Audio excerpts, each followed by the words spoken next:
오늘은 고린도전서 9장 19절로 27절 말씀 가지고 합격의 상을 향해 경주하는 종, 이런 주제로 말씀을 나누겠습니다.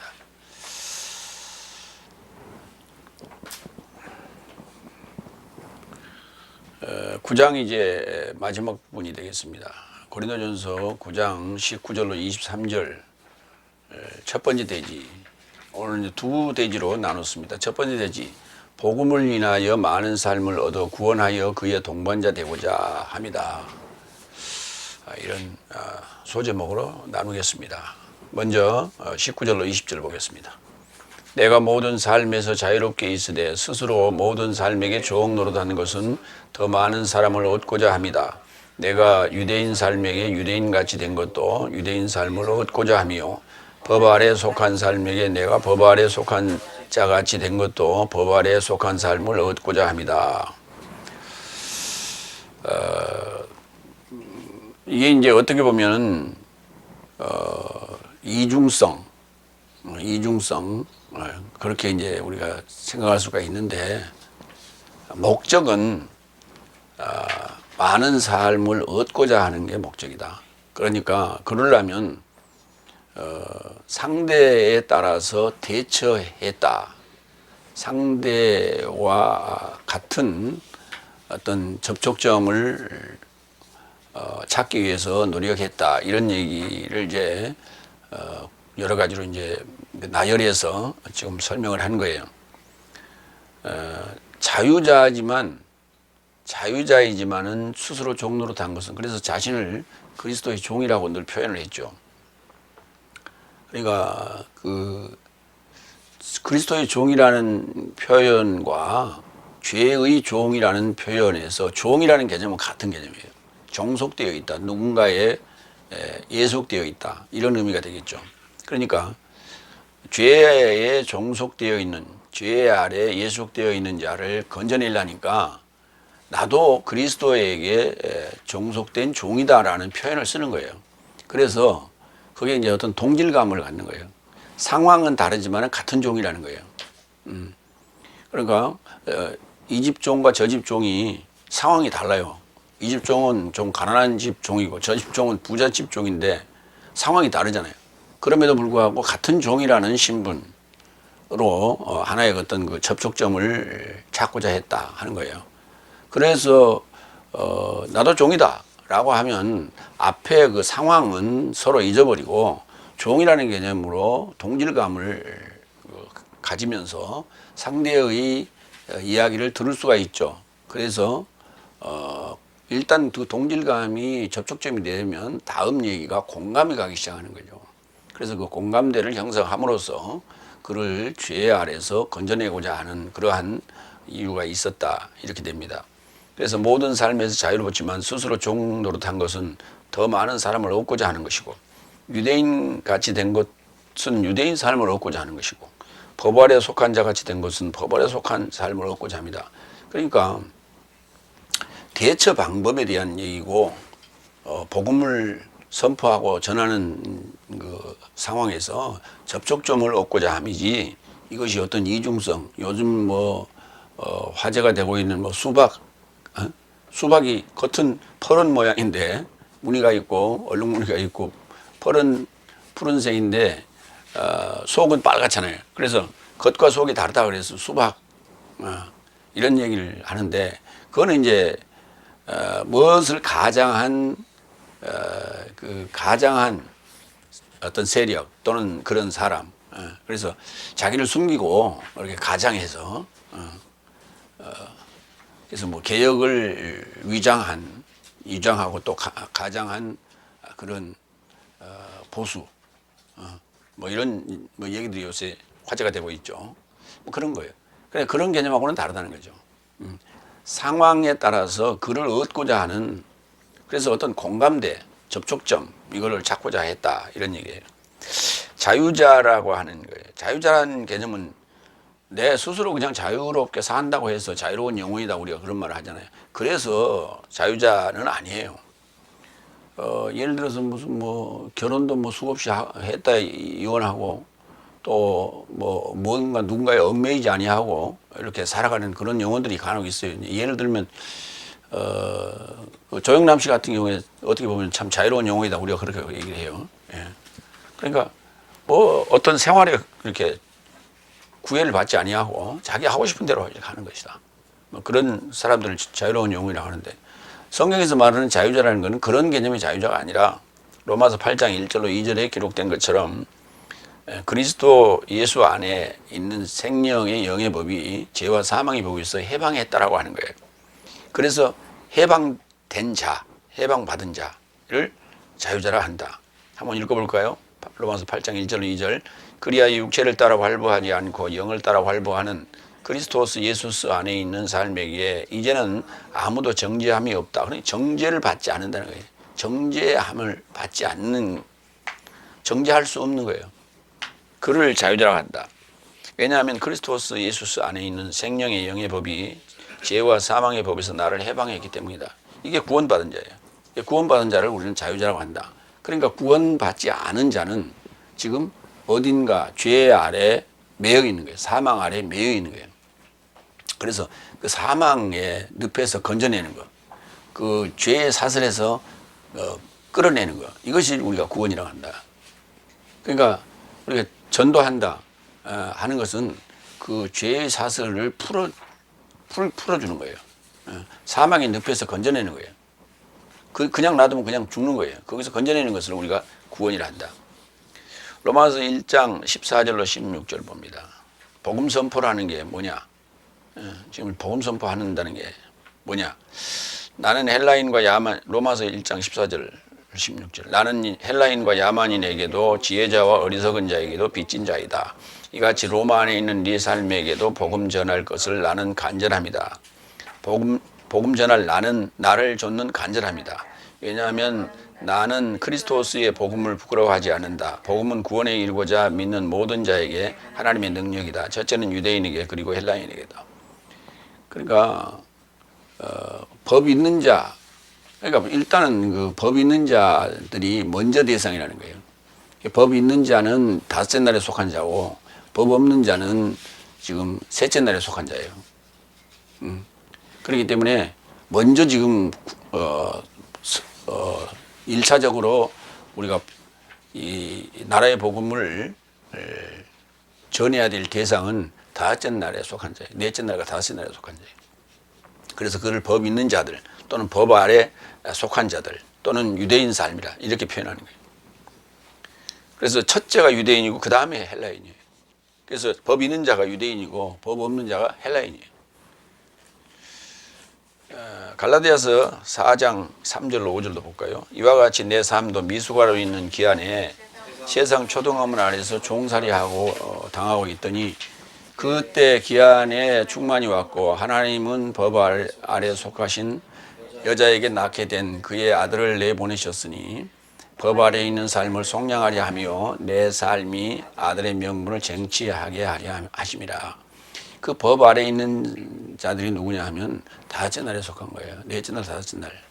모세의 법을 받은 자들, 다시 말해서 사망의 법을 가진 자들.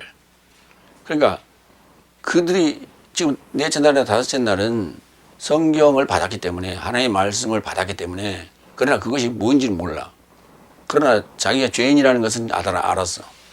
그런 상황에서 그 사망의 법으로 지금 지배받고 고통받고 있는 거예요. 거기서 건져내야 된다. 그러니까 사망의 법이라고 하는 그 율법으로 늘 그들을 압박하고 그들을 이용하고 그러면서 결국은 그 어떤 가느다란 종말의 재림 예수를 기다리다가 그냥 가는 거예요. 이게 지금 2000년 세월을 지금까지 계속 해보고 있는 거예요. 그럼에도 불구하고 해법은 없는 거예요. 그 해법을 지금 가진 자들이 누구냐? 나라의 복음에 가진 자들이에요. 그리고 일곱째 날에 들어간 자들이에요.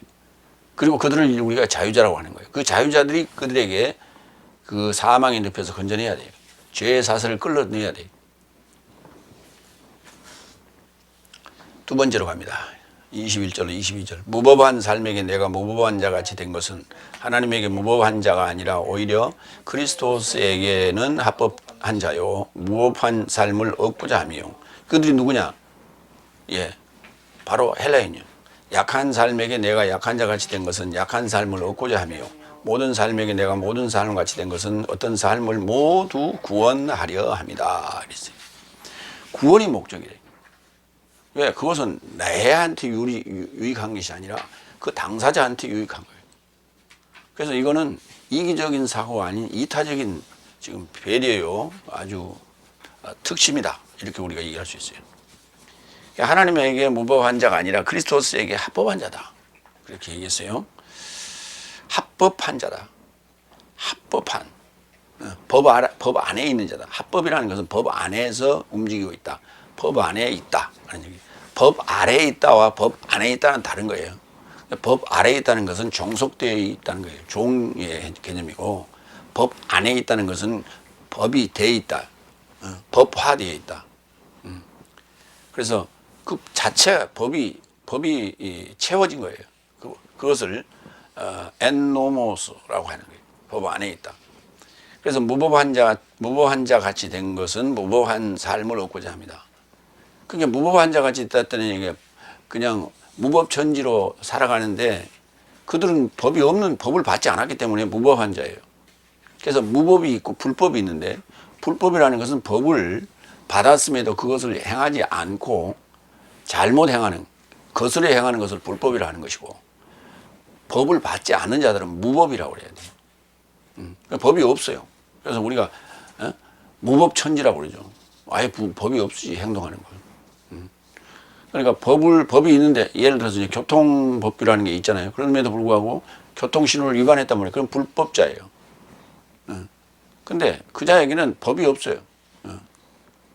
그래서 그걸 무법한 자. 그 무법한 자, 그러니까 그 모세의 법을 받지 않은 자들을 우리가 헬라인이라고 그러는데, 열국이라 하기도 하고 이방이라 하기도 하고, 그들은 무법한 삶이에요. 그러니까 그들과의 어떤 동질성, 그 접촉점을 찾아야 돼. 그래야 복음이 들어가죠. 그래서 같은 종이라는 개념으로 설명을 하고 있어요. 약한 자 같이 된 것은 약한 삶을 얻고자 하며, 모든 삶이 된 것은 어떤 삶을 모두 구원하고자 합니다. 무법한 자. 로마서 2장 12절로 14절. 왜냐하면 법 없이 범죄한 삶은 법 없이 멸망할 것이요. 그런다고 해서 법을 안 받았다고 해서 멸망 안 하느냐? 멸망한단 말이에요. 그것이 뭐냐면 죄의 법 때문에 그렇습니다. 그러니까 죄의 법은 모든 인간이 다 받은 것이고, 사망의 법인 모세의 법은 지금 받은 자만 받은 거예요. 그 외에 나간 자들만 그 사망의 법을 받은 자들이에요. 그러니까 사망의 법을 안 받았다 하더라도 그는 죽어요. 멸망할 거예요. 그리고 법 안에서 범죄한 삶은 법으로 인하여 판결을 받을 것이다. 그러니까 법 안에서 범죄한 삶은 법으로 인하여 판결받을 것이다. 이건 다섯째 날에 속한 자들이에요. 넷째 날, 다섯째 날. 13절. 왜냐하면 하나님 곁에는 법에서 듣는 삶이 의로운 삶이 아니요 오히려 법에 행하는 삶이 의롭다함을 받을 것이요. 왜냐하면 법을 갖지 않은 열국의 삶이 본성으로 법의 삶을 행하는 동안 이런 삶은 법을 갖지 않았어도 저 삶이 자신에게 법이다. 본성의 법이라는 거예요. 본성의 법. 이걸 우리가 도덕이라고 그래요. 그리고 윤리라고 그래요. 그러니까 성경을 받지 않았어도, 성경 말씀을 받지 않았어도 도덕적이고 윤리적인 소위 본성의 법이 있어요. 그 본성의 법으로 그걸 결국은 도덕을 다 못 지키고 가는 거예요. 윤리를 다 못 지키고 가는 거예요. 그래서 그 법으로 심판을 받고 죽는 거예요. 그러니까 하나님의 법으로 그들은 심판 대상이 아닌 거예요. 안 믿는 사람들은. 그러니까 나는 남에게 일절 해를 하지 않았습니다라고 해도 그건 자기의 변명일 뿐이에요. 다 따져보면 다 있어요. 그래서 그걸 우리가 죄의 법이라고 그래요. 그 죄의 법 아래 살기 때문에 죄를 지을 수밖에 없어요. 아니, 지나가다 침 한 번 뱉는 것도, 그것도 죄예요. 그렇잖아요. 가다가 개미 밟은 것도 그것도 죄라니까. 자기는 모른다고 생각하죠. 로마서 3장 9절. 그런즉 내 삶이 무엇을 앞서가느냐? 전혀 아니다. 유대인이나 헬라인이나 모든 삶이 죄에 속해 있음을 내 삶은 앞서 이유를 밝혔다. 그러니까 법을 가지고 있다고 하더라도 그것이 법을 완전히 행했을 때 우리가 의롭다고 하는 것이지 법 아래에서 의로운 자가 없어요. 그러니까 다섯째 날에 속한 유대인 삶, 법 아래에 있는 삶이라고 하는 이들도 결국은 죄에 속해 있다 이렇게 보는 거예요. 그래서 죄와 사망의 법 아래에 있다는 것은 결국은 죄의 사슬에서 아직 헤어나지 못한 자들이다 이렇게 알고 있어야 돼요. 로마서 15장 1절로 2절. 그래서 가능한 삶인 내 삶은 불가능한 삶의 나약함을 짊어질 것이니 내 삶 스스로 만족하지 말고 왜냐하면 내 삶의 각자가 이웃에게 세움을 향하여 선에 이르고자 만족해야 하라. 선에 이르는 것이다. 결국은 불가능한 삶의 나약함을 짊어질 빚을 지는 것이다. 누가? 가능한 자가.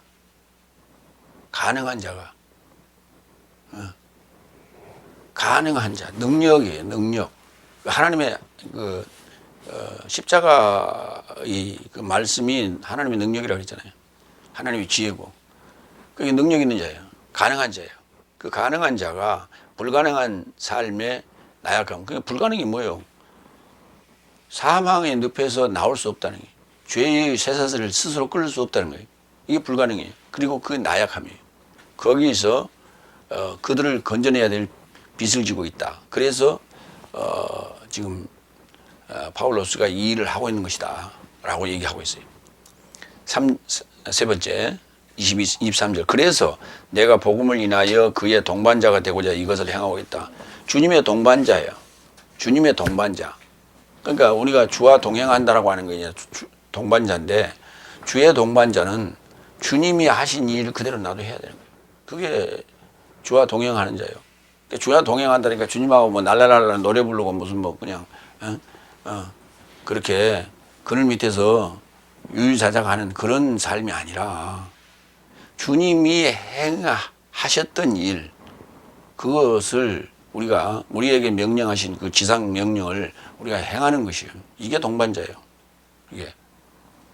그러니까 부부가 살다가 한 사람이 먼저 갔다 칩시다. 그러면 그 분의 삶의 어떤 목표가 있었다. 그것을 내가 혼자 가지만은 나를 도울 것이다.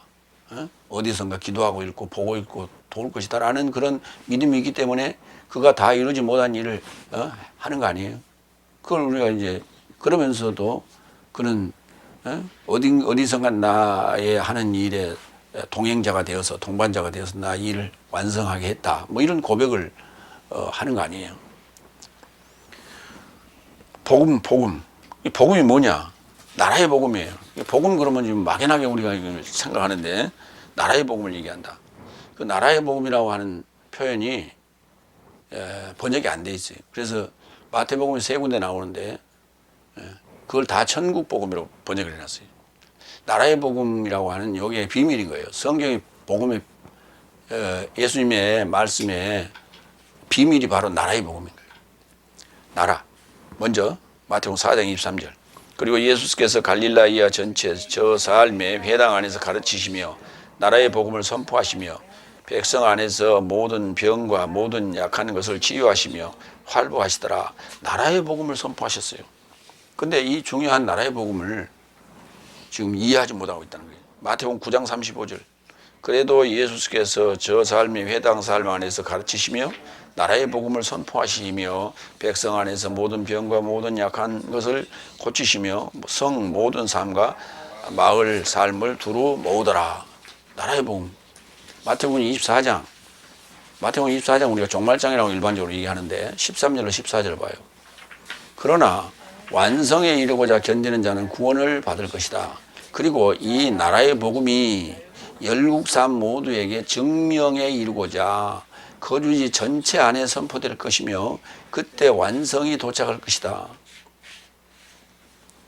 그 완성이 텔로스인데 그 텔로스 완성이 언제 도착하느냐? 그 완성에 도착했을 때 우리가 구원을 받는다고 되어 있어요.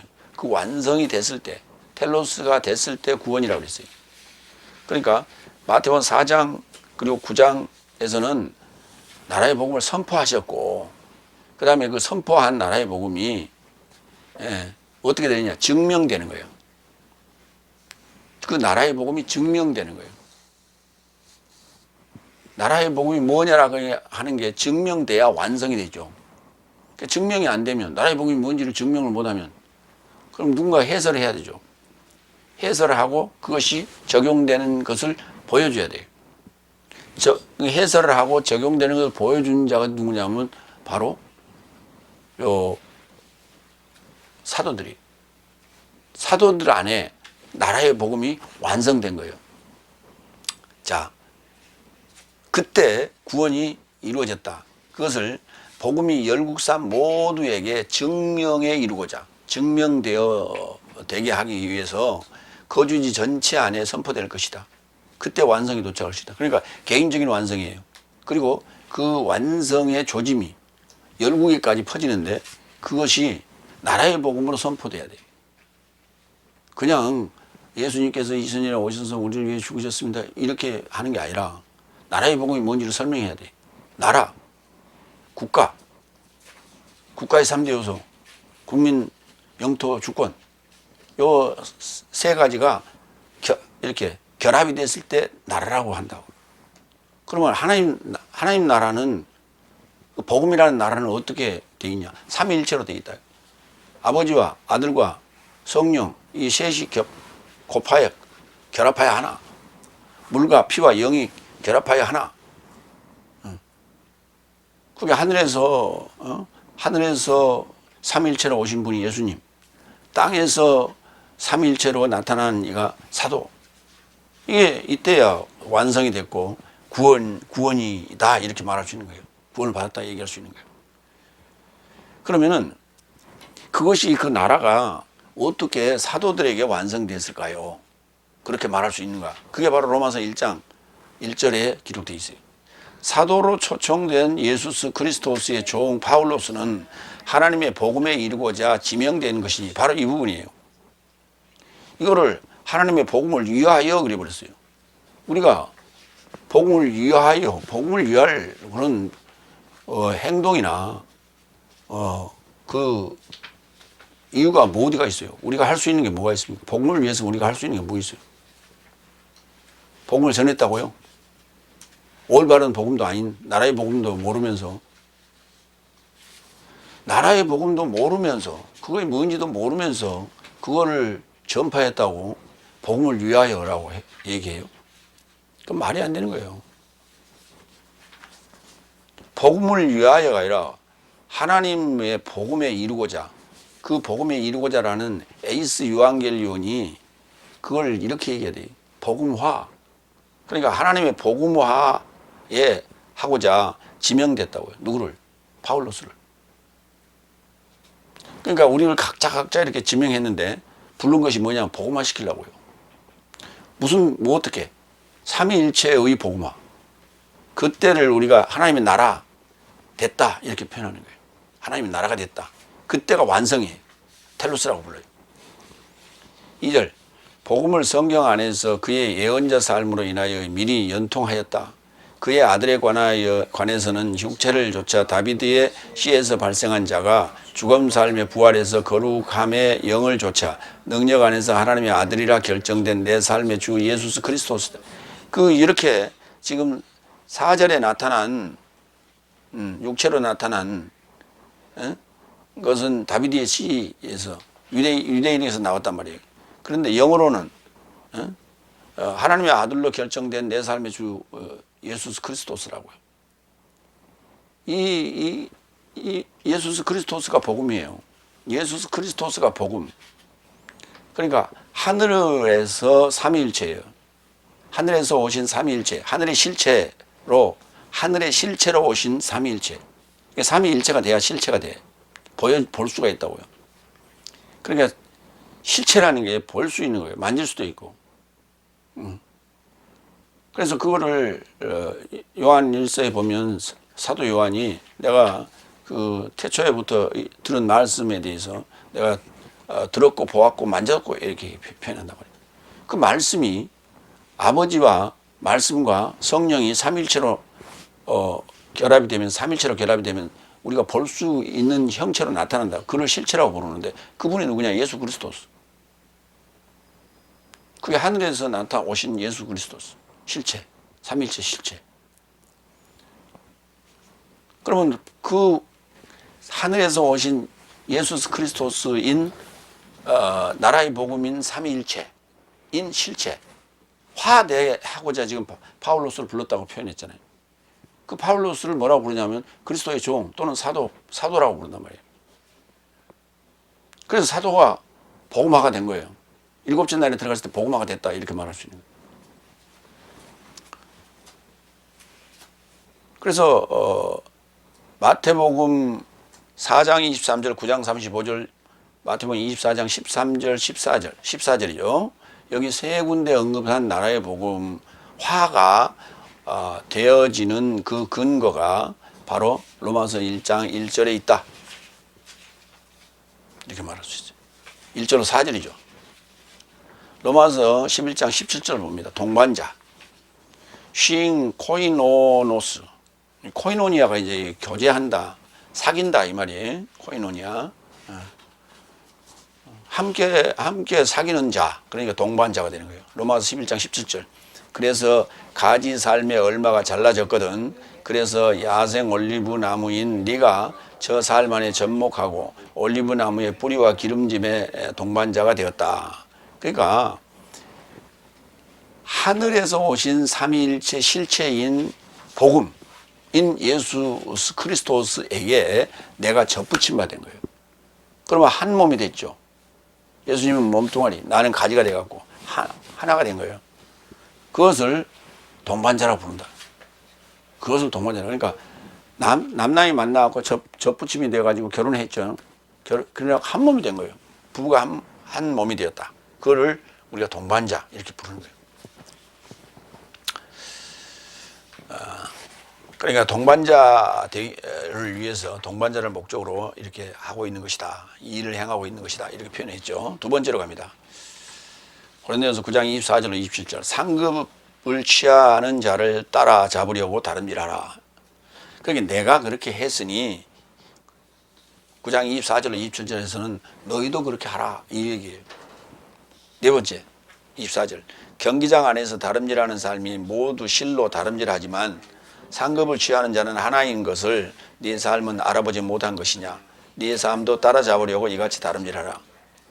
그러니까 1등만 알아주는 세상이 아니라 1등만 알아주는 세상이 아니라 우리가 경기를 시키잖아요. 경주를 시키잖아요. 다른 박질을 시키잖아요. 그러면 1등은 당연히 알아줘야죠. 그 꼴등을 뭐하러 알아줍니까? 빨리 달리는 사람을 뽑기 위해서 그 시합을 시키는데 당연히 시합을 했으면은 1등을 알아줘야죠. 그래서 1등한테는 금메달을 매주고 또 월계관을 씌워주고 그렇게 하잖아요. 1등은 당연히 그렇게 해야 되겠죠. 그에게만 1등에게만 상급이 있다는 거예요. 거기 경기장 또는 경주장 스타디온이에요. 스타디온. 이 스타디온이라는 게 뭐냐면 요즘 이제 말로는 스타디움이 된 거예요. 경기장. 잠실 올림픽 경기장, 잠실 올림픽 스타디움 이렇게 되는 거죠. 그러니까 로마에 가면은 그 원형 경기장이 있잖아요. 그 원형 경기장 안에서 사람들이 이제 그 구경하는 거예요. 그 안에서 달리기도 하고 시합도 하고 하는 거예요. 그래서 그것을 경기장, 스타디온이라고 했어요. 그래서 경주하다, 달린다. 예. 트레코 그랬어. 트레코. 이 동사예요. 달리다. 트레코. 그런데 경기장 안에 뭐가 그려져 있어요? 지금 우리 스타디움 안에 경기장 안에 잠실 스타디움 안에 뭐가 경기져 있어요? 쭉 둘러서 네모나게 안 지어졌죠. 이렇게 원형 타원 형식으로 지어졌죠. 그리고 그 안에는 트랙이 있어요. 그래서 계주를 한다든지 아니면 계주가 아니고 그냥 1000m, 100m부터 시작해서 1500m, 3000m, 5000m까지 달릴 수 있도록 해놨어요. 그래서 이제 그 경기장이 없을 때는 야외에서 우리가 거리를 재가지고 하는 거예요. 그러니까 마라톤은 워낙 길기 때문에 밖에서 하는 거예요. 그러나 마라톤을 제외한 나머지는 다 그 경기장 안에서 해요. 그래서 트랙을 몇 바퀴 도느냐예요. 한 트랙이 200m거든요. 그래서 반 바퀴 돌면 한 트랙이 400인가요? 400이지? 그럴 거야, 아마. 그래서 그걸 계산해서, 뭐, 1000m, 1500m, 3000m, 5000m, 이렇게 몇 바퀴 도느냐. 트랙. 이 트랙호라는 단어에서 트랙이 만들어진 거예요. 트랙. 갈라디아서 2장 1절로 2절 볼까요? 그 후 14년이 지나서 내가 바나바와 함께 디도를 데리고 다시 예루살렘에 이르고자 갔나니 내가 계시를 좇아서 올라갔으니 내가 열국 사람 안에서 전도하는 복음을 저 삶에게 제출하였으되 심사숙고하는 삶에게 자기를 낮춘 것은 나나 내 삶이 다름질하는 것이 헛되지 않게 하려 합니다. 그냥 다름박질하는 것이 아니라 그것이 아니라 내가 지금 가고 있는 요 경주가 인생의 마라톤이야. 인생의 경주라는 거예요. 그 인생의 경주. 근데 그 인생의 경주 일반적으로 얘기하죠. 그런데 그 인생의 경주가 뭐냐?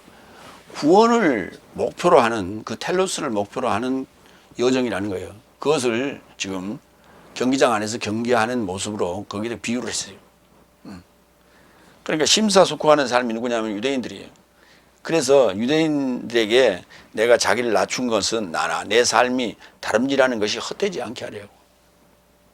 그래서 이 말이 바꿔서 얘기하면 아까 오늘 본문으로 들어갔을 때 유대인 삶의 삶같이 내가 된 것은 유대인 삶을 얻고자 합니다. 유대인 삶을 얻고자 합니다. 법 아래에 있는 삶에게 법 아래에 있는 자 같이 한 것은 내가 법 아래에 있는 삶을 얻고자 합니다. 이 표현이에요. 그러니까 그것이 다름질하는 일 중에 하나가 그거예요. 많은 삶을 얻고자 합니다. 빌립보서 3장 14절 상급에 대해서 얘기하겠습니다. 그거 외에 이제 그 상이라는 표현으로 나오는 단어가 하나 또 있어요. 이 미스도스라는 단어가 있는데 그걸 상으로 번역을 많이 했는데 그 미스도스는 상이 아니라 싹시예요. 일에 대한 수고에 대한 대가를 받는 싹. 그리고 상급이라는 단어는 브라베이온이. 그래서 상급이라는 단어는 몇 번 쓰지 않았어요. 이 브라베이온이 상급이다, 상이다 이렇게 아시면 돼요. 빌립보서 3장 14절. 그리스도스 예수 안에서 하나님의 위에 초청의 상급에 접하고자 표적을 조차 추적한다. 위에서 초청하는 상급, 위에서 초청하는 게 그 상급이에요. 내가 위로 초청받는 거예요. 땅에서 나왔으니까 위로 초청받는 것이 이게 상급이다. 그런데 그 상급이라는 것은 뭐냐면 어떤 상급이냐면 심판에 의하여 판정해서 시상대에 올라가서 받는 거예요. 그게 반드시 그러니까 심판에 시합을 시켜서 심판에게 합격을 받아야 돼. 이 상급이에요. 예, 브라베이온이 누구에게나 다 주는. 왜 마라톤에 보면 마라톤 같은 경우에 왜 그 시민 마라톤 같은 거 하잖아요. 그러면 뭘 줘요? 1등 외에 다 참가상이라고 그래갖고 다 무슨 마라톤에 참가했습니다. 라고 메달 하나씩 다 그러잖아요. 완주한 사람들이. 예. 참가상, 완주 메달이라고 그러죠. 그걸 줘요. 그런 개념이 아니라는 거예요, 이게. 그런 개념이 아니라 시합을 붙여서 시합에서 1등 먹었다 이거지. 그런 상급이 브라베이온이. 그러니까 그리스도스 예수 안에서 위에서 초청하는 그 초청의 상급에 접하고자, 거기에 내가 도달하고자, 거기에 그걸 목표로 해서 표적을 조차 내가 추적한다. 이 추적한다라는 디오코라는 단어는 굉장히 적극적인 거예요. 적극적으로 추적한다. 추노라는 우리 그 드라마가 있었죠. 노비들을 추적해서 잡아다 주고 돈 받는 그런 업을 삼았던 사람들이죠. 요즘 같은 경우는 뭐가 있겠어요? 추노. 어떤 사람들이겠어요? 심부름센터 같은 거 있죠. 그걸 다른 뭐라고 그러죠? 심부름센터에서 하는 그런 일. 그래서 뭐 이것 좀 알아봐 주세요. 사람 추적하고 뭐 하는 것들 있잖아요. 그런 일, 그거 비슷한 거예요. 그러니까 그것은 적극적으로 하는 거예요. 아주 적극적으로. 기자들이 그 사건을 취재하는 것처럼 그렇게 적극적으로 하는 거예요.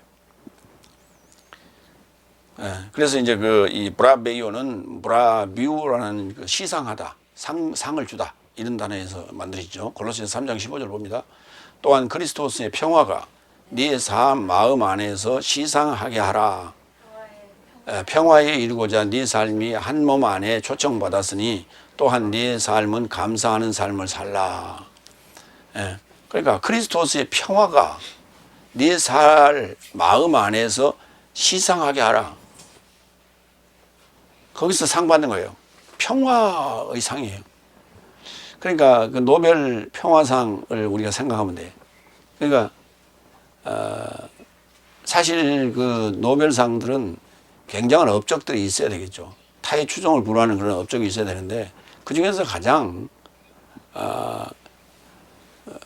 그 뭐 잣대로 이렇게 정확하게 잴 수 없는 게 평화상이에요. 그럼에도 불구하고 인류가 추구하는 가장 이상적인 이념, 가장 이상적인 것이 평화거든요. 그래서 그 노벨 평화상이라는 게 굉장히 의미가 크다. 그래서 다른 상들보다도 이 노벨 평화상을 받는 사람에 대한 그 뉴스가 대단히 크게 이렇게 대서특필하는 이유가 그런 거예요. 여기도 오늘 평화가 등장하잖아요. 그리스도스의 평화가 내 살 마음 안에서 시상하는 거예요. 마음 안에 시상을 하는 거예요. 마음의 평화가 일어나는 거예요. 평화에 이르고자 네 삶이 한 몸 안에 초청받았으니. 그러니까 위에서 초청한 이 초청의 상이 바로 이게 평화의 상인 거예요. 그러니까 아래는 뭐예요? 위로 올라가야 평화예요. 그러니까 구원을 얻어야 평화예요. 아래는 뭐예요? 예, 아기다툼. 아기다툼. 지옥이란 말이야. 아래는 내려간다는 지옥, 아기다툼. 귀신과 마귀들의 거처. 이렇게 얘기하시면 돼요. 5번째 25절로 갑니다. 그래서 투쟁하는 자는 모든 삶을 절제한다. 그런즉 저 삶은 실로 썩은 면류관을 취하려 하지만 내 삶은 썩지 않은 것을 취하려 한다. 그러니까 이 경주하는 것 자체가, 다름질하는 자체가 뭐냐면 투쟁이에요. 그렇죠. 이거 달린다는 게 얼마나 힘들어요. 이 마라톤과 같은 개념이에요. 지금 이게 단거리가 아니라 마라톤, 장거리 경주인데 그걸 투쟁이라는 표현을 썼어요. 그런데 모든 삶을 절제한다고 그랬어요. 그 절제하는데 썩은 것을 얻자는 것이 아니라 썩지 않는 것을 얻자는 것이다. 그러니까 굉장히 심각하게 선별해야 돼. 선별해야 돼. 그러니까 오늘 지금 많은 삶을 얻고자 하니까 무작위로 그냥 막 개나, 속된 표현으로 개나 새나 고동이나 이렇게 다 쓸어 모은다는 얘기가 아니라 선별하는 거예요. 우리가 왜 그 강이나 바다에서 왜 그 조개 같은 거 있죠. 소라, 또는 뭐 그 저기 어디야, 고동, 뭐 제첩, 그런 거 우리가 해가지고 어째 다 선별을 하잖아요.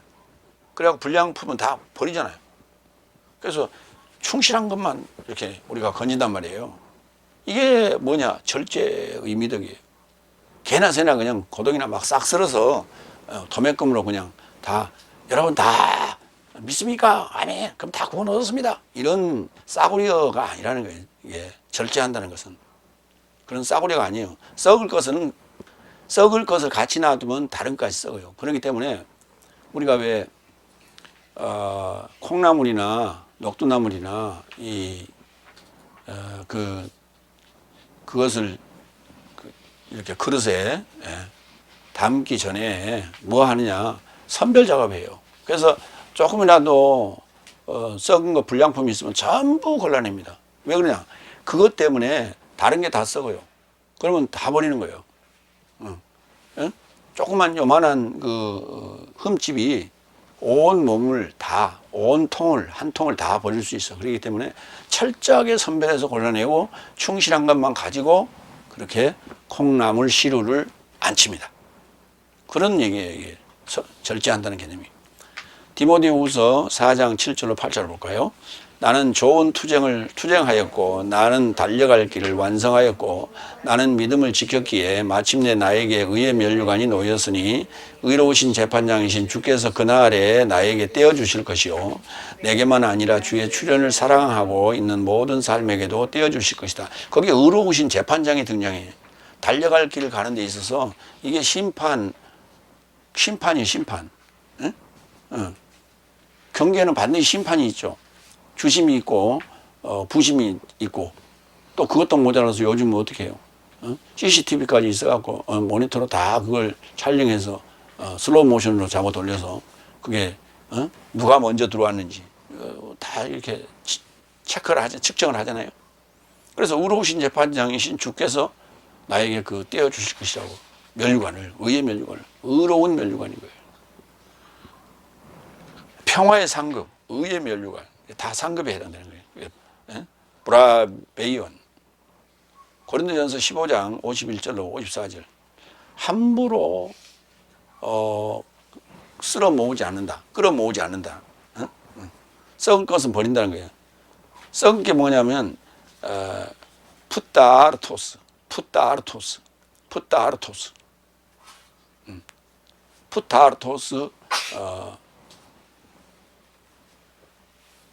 스테파노스 면류관. 고린도전서 15장 51절 54절. 보라 내가 네 삶에게 비밀을 말한다. 내 모든 삶이 잠자지 않고 순간 안에서 눈 깜빡 안에서 최후의 나팔 안에서 내 모든 삶이 달라지게 될 것이다. 왜냐하면 그가 나팔을 불 것이니 죽음 삶이 부패하지 않고 일어나게 될 것이요 내 삶도 달라지게 될 것이다. 이 부패할 것의 불멸을 입힘이 마땅하며 이 죽을 것의 불사를 입힘이 마땅하다. 언제고 이 부패할 것이 불멸을 입고 이 죽을 것이 불사를 입는다면 사망이 승리 속에 삼킨 바 되었다고 기록된 말씀이 그때 응할 것이다. 최후의 나팔. 이 최후의 나팔은 언제 불려지냐? 각자 받을 자에게 최후의 나팔인 거예요.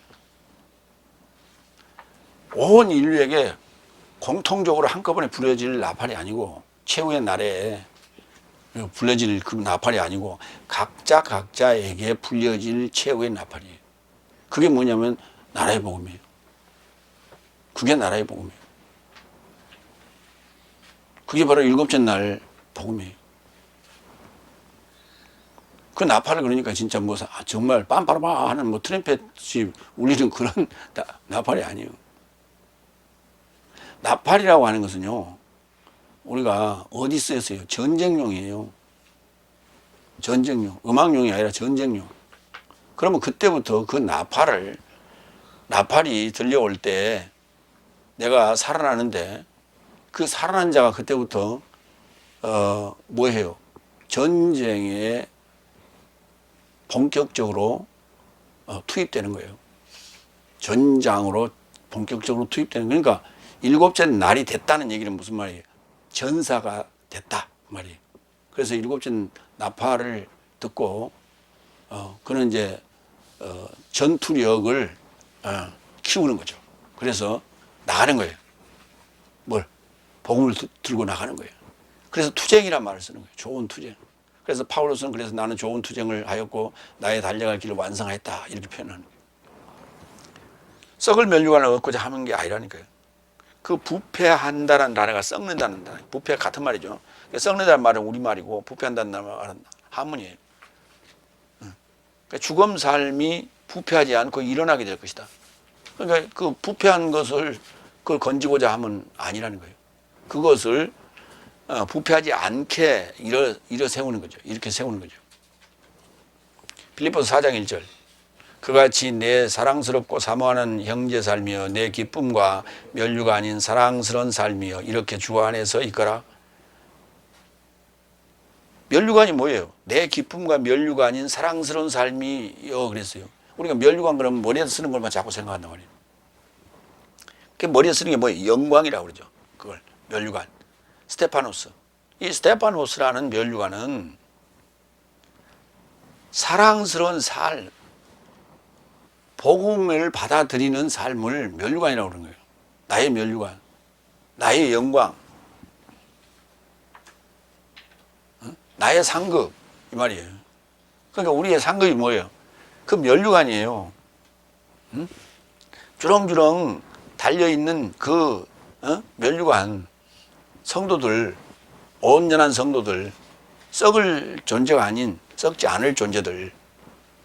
데살로니가전서 2장 19절로 20절. 내 삶의 소망이나 기쁨이나 자랑의 면류관이 무엇이냐? 내 삶의 주 예수 그리스도의 임재 안에서 그의 면전에 네 삶이 아니냐? 네 삶은 내 삶의 영광이요 기쁨이라고 했어요.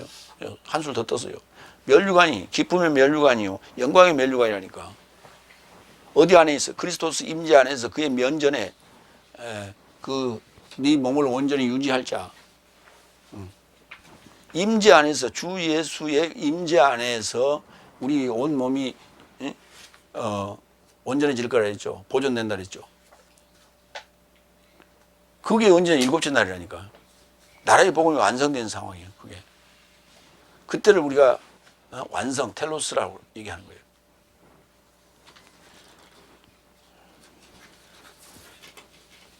여섯 번째, 27절, 26절, 27절. 그런즉 이제 나는 이같이 불확실하지 않게끔 다름질하며 허공을 때리지 않게끔 격투한다. 내가 다른 삶에게 선포하고 자신이 어쨌든 불합격되지 않으려고 오로지 나의 몸을 굴복시키고 종으로 끌려간다. 그러니까 불확실하지 않게끔 다른질하며 어디로 갈지 모르고 뛰다가 이리 뛰다 저리 뛰다 그냥 그렇게 좌우 방향 없이 그렇게 천방지축으로 뛰는 게 아니라 확실하게 한다고요. 모호하지 않게 다름질한다고요. 그러니까 목표 지향적이라고요. 어떤 목표를 딱 정해놓고 거기를 향해서 변함없이 달려간다는 거예요. 그 다음에 허공을 때리지 않게끔 격투한다고요. 격투한다는 게 뭐냐면 권투하는 그런 개념이에요. 그 권투할 때 내가 헛방을 날리잖아요. 그러면 상대의 공격이 들어와요. 그래서 내가 헛방을 날리지 않는다고. 반드시 1, 2, 3 스트레이트를 날리는 거예요. 헛방 날리면 나는 당하는 거예요. 그래서 헛방 날리다가 정통으로 급소를 맞으면 그냥 다운되는 거예요. 절대 헛방 날리지 않는다는 거예요. 허공을 때리지 않는다 그랬어요. 허공을 때리면 이게 한번 생각해 보세요. 몸이 휘청해야 돼. 균형을 잃어버린다고.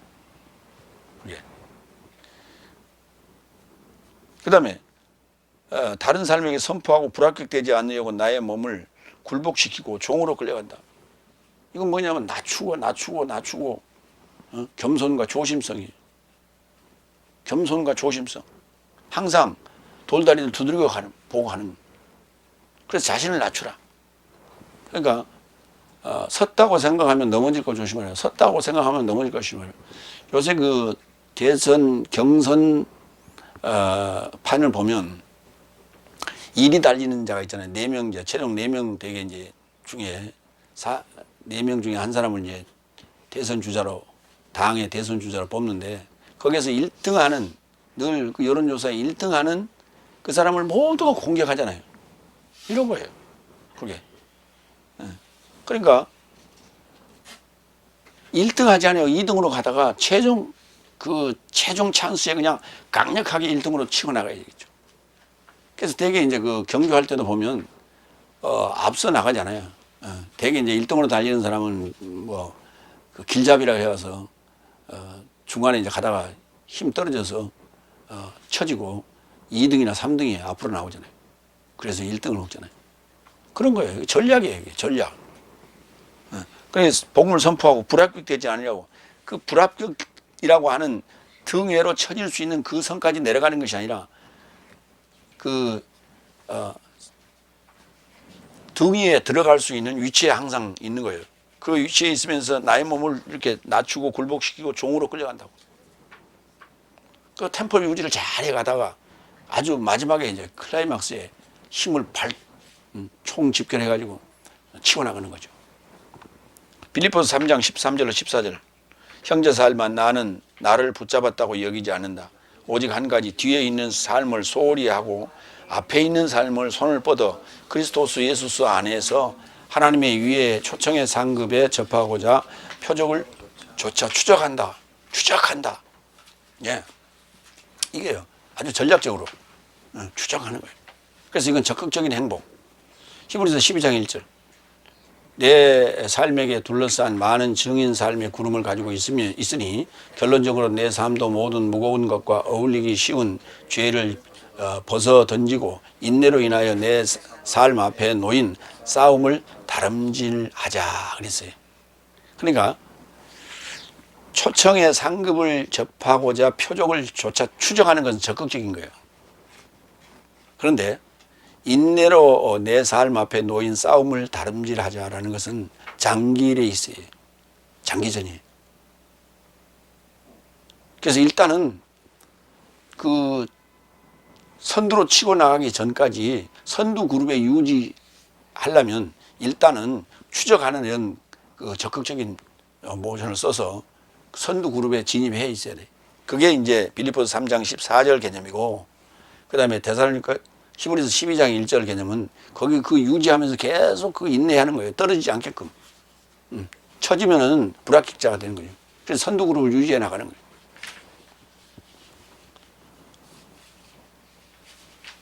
에베소 2장 1절. 허무 그랬어요. 허공을 때리지 않게끔 그랬어요. 이게 굉장히 중요한 거예요. 헛바람 들어가 버리면 그냥 쓰러져 버리는 거예요. 에베소 2장 1절. 또한 타락과 죄로 죽어있는 네 삶을 살리셨으니 그때 네 삶이 그 삶 안에서 이 세상의 현세를 조차 활보했으며 지금 불순종의 아들 삶 안에서 역사하는 영의 소유된 허무의 권세의 통치자를 따랐다. 그렇죠. 그러니까 열국으로 있을 때의 모습이, 불순종의 아들 삶의 그 모습이 영의 소유된, 불순종의 영에 소유된 허무의 권세를 줬다고. 다 헛바람이었다고. 헛되고 헛되다 하는 그 헛바람이요. 헤벨했어요. 그 허무라는 단어를 아예르라고 그랬는데 이게 뭐냐, 허공이에요. 허당, 허망, 허탕, 허무, 허공 같은 말이다. 그 허망의 권세를 줬었다. 허공의 권세를 줬었다. 아무것도 없는 거예요. 빈 거예요. 그걸 이제 다른 말로, 속된 말로 하면 뻥이라고, 뻥. 우리 왜 과자 중에 뻥 과자 있죠? 겉에만 이렇게 둥그러게 하고, 아우, 크다, 먹음직스럽다. 근데 속을 보면 어때요? 텅 비어 있잖아요. 뻥. 그래서 우리가 그 뻥튀기라고 해요. 이만한, 조그만 쌀이 말이지. 이만한 쌀이 돼가지고, 옥수수가 이만한 게 이만하게 커져가지고, 뻥튀기. 뻥이야, 뻥. 그 뻥에 넘어가면 안 된다. 허무예요, 그게. 진짜 허무한 게 뻥이에요. 그러면 그 뻥이라고 하는 것이 채워져야 그게 우리가 충만, 내실, 이렇게 얘기할 수 있지. 데살로니가전서 4장 16절로 17절. 이는 주께서 친히 호령 안에서 사자상, 천사장의 소리 안에서 그리고 하나님의 나팔 안에서 하늘로부터 강림하실 것이니 그리스도스 예수 안에서 죽음 삶이 먼저 일어날 것이고 그 후에 남겨져 살아있는 내 삶도 저 삶과 함께 그 공중에 이르러 허공에 이르러 주의 상봉에 이르고자 동시에 구름 안에 빼앗기게 될 것이다. 이렇듯 내 삶은 주와 함께 항상 있을 것이다. 그같이 이런 말씀 안에서 서로를 위로하라. 예. 그 서로를 위로하라는 얘기는 인내로서 이 상황에 이르라는 거예요. 그러니까 공중에서 주를 만나는데 우리는 공중으로 자꾸 끌어올라가려고 그래. 공중으로 끌어올라가려고 그래. 그걸 휴거라고 지금 해석을 한 거예요. 그 뻥 안에 주님이 나타나면 주님과 내가 상봉하게 되는데 그러면 그 뻥이 안에 내실 기하는 거죠. 충만하게 되는 거예요. 안에. 앙코가 잔뜩 들어있는 그런 개념이죠. 앙코 들어있는 찐빵이란 말이에요. 앙코 없는 찐빵도 있죠. 앙코 없는 찐빵이 뭐예요? 그게 허무지, 허공이지. 그 안에 내용물이 충실한 상태가 됐다 이게. 그거를 공중에서 주를 만났다고 지금 이렇게 표현하는 거예요. 그러니까 아예르라는 단어를 이해를 못하면 저 하늘의 공중으로 착각을 하는 거예요. 공중 권세 그러니까 뭐 공중에서 뭐 권세 잡고 뭐 이렇게 무슨 뭐 그러니까 그런 그 공중 권세 그러니까 무슨 그림으로 그렇게 잡아놨단 말이에요. 시커매갖고 위에서 이래갖고 내려다보고 그 세력을 뻗쳐서 어떤 기운이나 에너지가 그 소나기에서 움직이는 그런 그림으로 사람들을 현혹하고 있는 거예요. 그걸. 그러니까 그게 그 잔상이 남아가지고 이걸 읽을 때 전혀 이 단어가 같은 단어라는 개념을 이해를 생각을 못하는 거예요. 이게 우리가 원어를 해야 될 이유예요. 그러니까 허무의 권세, 에베소서는 그렇게 얘기할 수 있죠. 근데 데살로니가전서 4장 17절에서는 공중에 이르러 이렇게 되니까 공중이 뭐예요? 저 허공에서 그 말이에요. 그러니까 주님을 만날 때 우리가 허공에서 만나니까 어떻게 돼? 우리 몸이 쫙 올라간다는 거예요. 그걸 휴거라고 그렇게 지금 그걸 해석을 한 거예요. 그게 아니라니까. 허무의 권세 그 허망한 것을 채워주는 거예요. 누가? 주님이 강림하심으로. 그게 언제예요? 주님이 강림하시는 게 언제예요? 카타바이노 하는 게. 언제예요? 일곱째 날이지. 일곱째 날이요. 그러니까 다섯째 날에 그 적과 꿀이 흐르는 그 기복이 비었잖아요. 그래서 가난한 자가 됐죠. 주님과 동행하는데 뭘로 채웠어요? 그 가난함을. 말씀으로 채웠잖아요. 그런데 말씀으로 채웠는데 채워졌어요? 예수님이 갑자기 사라졌잖아요. 죽으시고 부활하시는데 또 사라지잖아요. 승천하시 버리니까. 그러니까 그 상실감이 얼마나 크겠어요.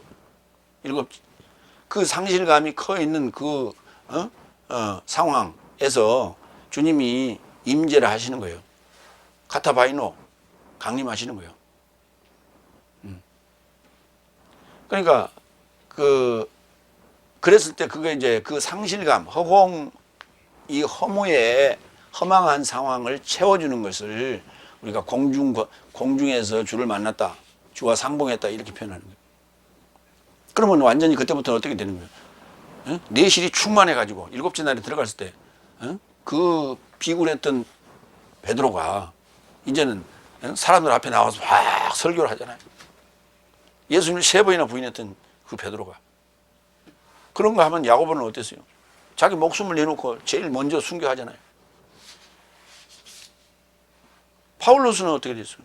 갑자기 담에색이 예수 믿는 자들 잡으러 다니던 친구가 갑자기 예수님 만나가지고 사람이 바뀌어가지고 완전히 역전이 됐잖아요. 그래갖고는 자기 목숨을 내놓고 복음을 전하고 로마에 가서 순교하잖아요. 이게 바로 내실이에요, 내실. 이게 내공이라고 그래. 이 무림에서는 내공. 내공이 그만큼 중요한 거예요. 그래서 우리가 이제 이 인내할 수 있는 그 힘이 뭐냐면 내공이에요. 이게 없이는 우리의 남은 인생 끝까지 코로나가 와도 아무 문제 없이 이것을 인내하면서 갈 수 있는 것은 내공이에요. 이 내공이 없이는 못 가는 거예요. 그러니까 지금 그 내공이 뭐냐면 내공이 있어야 경주, 싸움, 요 투쟁에서 이기는 거예요. 이제 우리가 그걸 보는 거예요. 그 내공이 있는 거 없는 거를. 뭘? 요즘 대선 전국 아니에요? 마지막에 이제 대선 주자가 이제 뭐 11월 5일인가 저쪽에 국힘당에 저기 선출이 될 거예요. 그러면 두 주자가 이제 나머지 주자들도 있지만 그들이 얼마나 내공이 있어서 지치지 아니하고 상대를 받아치면서 공격하면서 방어하면서 갈 수 있는가라고. 내공의 문제. 그래서 이 국민들의 유권자들의 표심을 얻는 거예요. 그게. 그 내공이 축적이 안 돼 있으면 가다가 쓰러지는 거예요. 상대한테 당하고. 그거를 이제 우리가 아까 했어요. 헛방을 날리지 않게 격도하는 거예요. 내공이 있어야 되는 거예요. 고린도후서 13장 5절. 결국은 이제 합격이냐? 당선돼야 합격이죠. 네 삶이 믿음 안에 있거든 네 삶 자신을 시험하고 네 삶 자신을 확정하라. 도키마죠. 확정하라. 합격이라고 하라 말이에요. 합격이라고 할 수 있는 것은 시험을 자꾸 해봐야 돼. 페이라조를 해봐야 돼. 페이라조 시험, 도키마조 시험 이렇게 얘기하는데 그게 아니고, 아니 시험이 뭐 두 가지가 있어요. 시험이라는 것은 테스트하고 템테이션이에요. 그러니까 시험이라는 개념은 주관식도 시험이고 객관식도 시험이에요. 그런데 객관식에는 뭐가 들어있냐면 템테이션, 유혹이 들어있어요. 그래서 사지선다행 중에 하나는 완전히 오답이에요. 근데 나머지 세 개는 정답이 하나 있어요. 그래서 그 중에 하나는 정답하고 비슷하고 하나는 정답하고 조금 덜 비슷해. 이렇게 해놨어. 그러니까 둘 이렇게 되는 거예요. 그래서 둘 중에 그러니까 둘을 먼저 걸러내야 돼. 아닌 것을.